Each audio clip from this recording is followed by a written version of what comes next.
Artemisia Gentileschi was born in 1593 in the late Middle Ages to Orazio Gentileschi, who was also a painter. Her mother died when she was young. As her father's friend, famous painter Caravaggio was present in her childhood. He later fled the country following murder accusations, but her style was influenced by his nonetheless. In her teenage years, her father hired artist Agostino Tassi to tutor her, something that would change her life forever. When Gentileschi was 17, Tassi raped her during one of their tutoring sessions. Her father decided to press charges, which was unusual in itself, but even more unusual was that Tassi was convicted. The trial dragged out in the months that followed, and Gentileschi was forced to relive the ordeal while being tortured with thumbscrews to ensure the validity of her statement. Owing mainly to the fact that Gentileschi was a virgin before the rape, Tassi was sentenced to exile, but there was no justice for Artemisia, as Tassi was pardoned by the Pope because of his artistic skill. It's likely her anguish inspired works like Cleopatra, Susanna and the Elders, and Lucretia, which depict the suffering of women, often at the hands of men. But Gentileschi would not be broken. She became the first woman accepted into the Accademia delle Arti del Disegno, an elite art academy. This allowed her to buy art supplies and sign contracts without the need to consult her husband. She had a daughter who she named Prudentia after her mother, and she continued painting.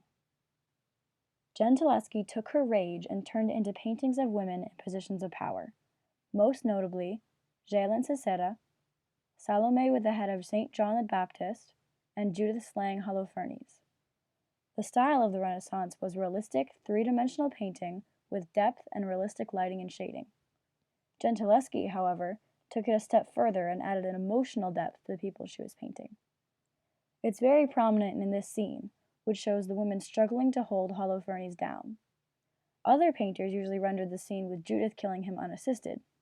Realistically, it might take two people to pin someone down, which only emphasizes the grim resolve of the women as they take his life. Details like this add another dimension to her work. The artwork we're going to focus on here has a bit more subtlety. As a sequel to Judith slaying Holofernes, Judith and Her Maidservant depicts Judith and her nameless accomplice in the act of what appears to be sneaking Holofernes' head somewhere. Outside, maybe, to hide the evidence, or perhaps to hang it on a wall.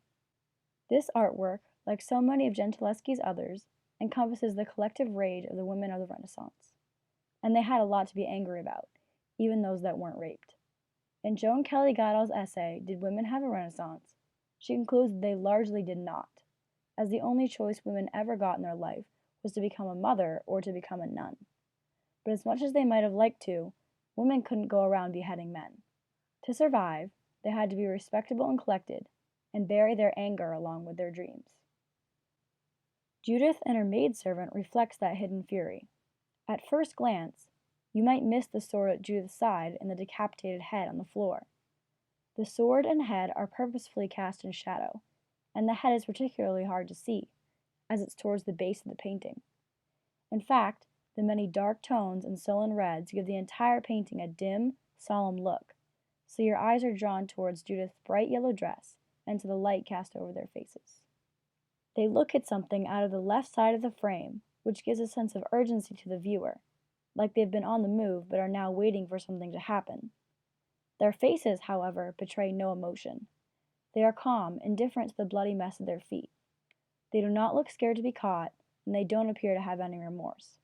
In fact, it seems like this is something they've been awaiting for a long time. Gentileschi had that same indifference towards the Renaissance's rules for women.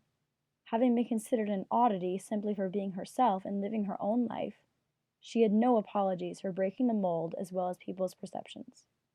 She had to fight every day to become the famed artist she is now. Each and every one of her paintings contained that fierceness and strength. As she said so eloquently herself, she would truly show the world what a woman can do.